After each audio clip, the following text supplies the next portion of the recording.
This COP has been amazing. It was a bit smaller than the COP before, but that helped us go really through all the pavilions and get to know a lot of people. And I think the momentum of the nuclear energy also was there because in the prior COP, COP28, we had the pledge of tripling nuclear power by 2050.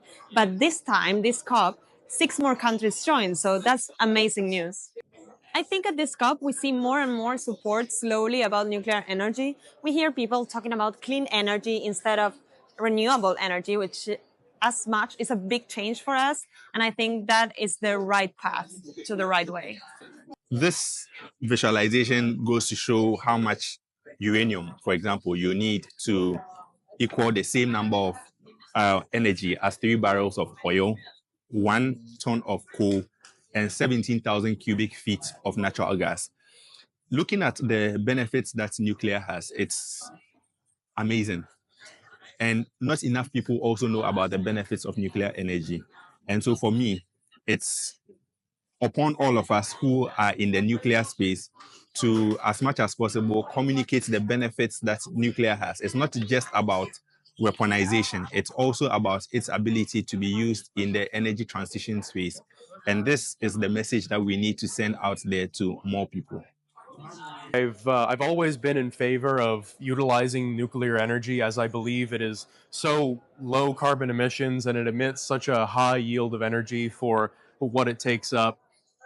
But what has changed is my ability to think about the other guy, per se, the other country, the other policy, the other side of the argument, to engage with them, to listen to them about what their fears are, what their concerns are when it comes to nuclear energy, and come towards a common consensus and build together, utilizing what they value and utilizing what we value, which is nuclear energy, a clean and sustainable form to power our communities. Previously, I understood the importance of getting nuclear into the energy mix.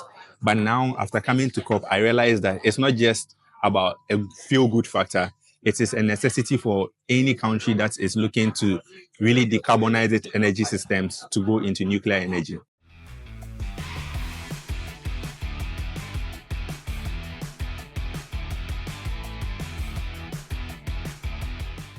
This COP has been an interesting ride, to say the least. Building on the success of nuclear energy at last COP, a COP that many people call the nuclear COP, this COP is different in its scope. We are talking about climate finance this year, specifically on how much money developed countries will be able to provide developing countries to support their climate transitions. And it's very important that we follow the negotiations from within the halls so that we know that nuclear energy has a fair shot in being represented in the new climate finance architecture. Well, actually, the location, Azerbaijan has been a very perfect host country to organize COP. They had to organize everything in less than 1 year, and they did an amazing job. We definitely see that nuclear has been given a boost compared to if we go 2 years back to Sharm el-Sheikh. Sharm el-Sheikh was COP27. It was a real tipping point. And from this, nuclear has been on the rise, let's put it this way. And especially during this year's COP, I met so many people who are in favor of nuclear energy, and they do realize that we need nuclear energy in the energy mix to reach net zero targets. I've been following COP since COP25 in Madrid, so this is my 5th COP. And this year, together with Generation Atomic, we are trying to follow the negotiations from inside the rooms in order to understand what actually parties are talking about. In particular, we are focusing on the big topic of this year, which is climate finance. So we are following mainly the NCQG, which stands for New Collective Quantified Goal, which will be the goal that the developed countries have to achieve and the money they will have to provide for developing countries. At the same time, I'm following Article 6, a topic which I have been following for a few years now, and very simply said, it's carbon market under the Paris Agreement. From the nuclear field, this year, here on the ground at COP29, there have been a lot of people from the community doing a lot of advocacy. The reception has been very positive.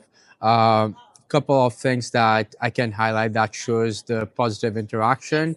One, we were able to get lots of panel discussion at different countries' pavilions, such as the Canadian pavilion, the UK pavilion, the Zambia pavilion. Again, just to showcase the importance of having nuclear energy working together with renewable to reach net zero. The second thing, which happened at COP29, is there were 6 more countries that joined the tripling of nuclear energy pledge, which brings the total number of countries now to 31. So that was very positive, and that helps with the interaction with people as well to showcase that there's a lot of countries that's joining the nuclear movement. Besides this, there have been a lot of representatives from nuclear energy, a lot of young advocates, advocates with a lot of experience. We have also had a large participation from the IAEA as well as other nuclear energy institutions. And we have held a lot of side events talking specifically about nuclear energy and talking to people who are maybe on the fence about the subject, don't know enough about it, but are still very interested to learn. So speaking to people who are a little bit more advanced than I am in their participation in the COP process, everyone tells me about how just a few years ago, there was no representation for nuclear energy inside the negotiations room or even on the outside, talking to people and explaining to them why it's such an important part of the energy transition.